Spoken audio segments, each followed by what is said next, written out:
ಇದೆ ನಮ್ಮನೆ. ನಮ್ಮ ಮನೇಲಿ ಇರ್ತಾರೆ. ಕರಿತೀನಿ. ಹ್ಮ್ ಚಿಟ್ಕೊಂಡ್ಬಿಡ್ಬೇಕು. ಅಮ್ಮ, ಅಭಿಜ್ಞಾ ಅಂತ ನೀನ್ ಮೊದ್ಲೇ ಹೇಳಿದ್ನಲ್ಲ. ಇಟ್ಕೊಂಡ್ಬಿಡು.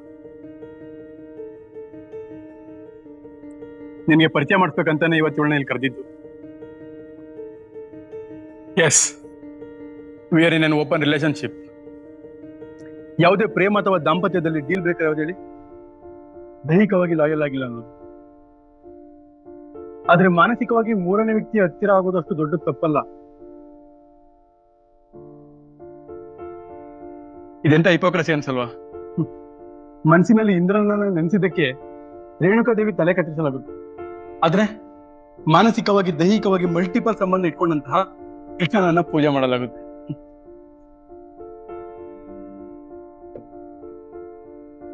ಈ ಎಲ್ಲ ನೀತಿ ನಿಯಮಗಳು, ಕತೆ ಪುರಾಣಗಳು ಹೆಣ್ಣು ಮಕ್ಕಳನ್ನ ಟ್ರ್ಯಾಪ್ ಮಾಡೋದಕ್ಕೆ ಇದೆ ಅಂತ ಅನ್ಸಲ್ವಾ? ಅಮ್ಮ, ಈ ಮದುವೆ ಅನ್ನೋದು ಕೂಡ ಹೀಗೇನೆ. ಹೆಣ್ಣು ಮಕ್ಕಳನ್ನ ಟ್ರ್ಯಾಪ್ ಮಾಡೋದಕ್ಕೆ ಇರೋ ಸಂಬಂಧ ಅನ್ಸಿನಿ ನಾನು ಮದುವೆನೇ ಆಗ್ಬಾರ್ದು ಅನ್ಕೊಂಡಿದ್ದೆ. ಆಗ್ಲೇ ನನ್ಗೆ ಓಪನ್ ರಿಲೇಶನ್ಶಿಪ್ ಬಗ್ಗೆ ಗೊತ್ತಾಗಿತ್ತು. ಯಾರೋ ಒಬ್ರ ಜೊತೆ ನಮ್ಗೆ ಮಾನಸಿಕ ಸಂಬಂಧ ಸಾಧ್ಯ ಆಗುತ್ತೆ ಅನ್ನೋದೇ ಆದ್ರೆ ನಮ್ಮ ಜೀವನ ಪರ್ಯಂತ ನಮ್ಗೆಲ್ಲ ಕಷ್ಟ ಸುಖ ನೋವು ಎಲ್ಲನೂ ಹಂಚ್ಕೋಬೇಕು ಅನ್ಸಿದ್ರೆ ಅದು ಸ್ವಾಭಾವಿಕ.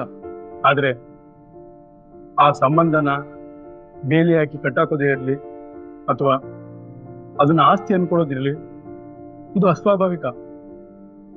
ಜೊತೆಲಿರುವಾಗ್ಲೇ ನನಗೆ ಆಗ್ಲಿ ಇವಳಿಗಾಗ್ಲಿ ಬೇರೆ ಬೇರೆ ಸಂಬಂಧಗಳಲ್ಲಿ ತಾತ್ಕಾಲಿಕವಾಗಿ ಬೆರೆತರೆ ತಪ್ಪೇನು?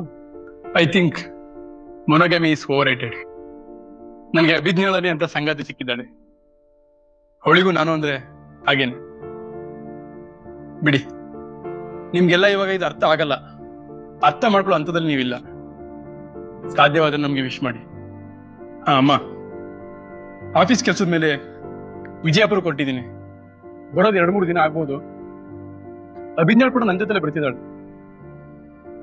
C you people soon.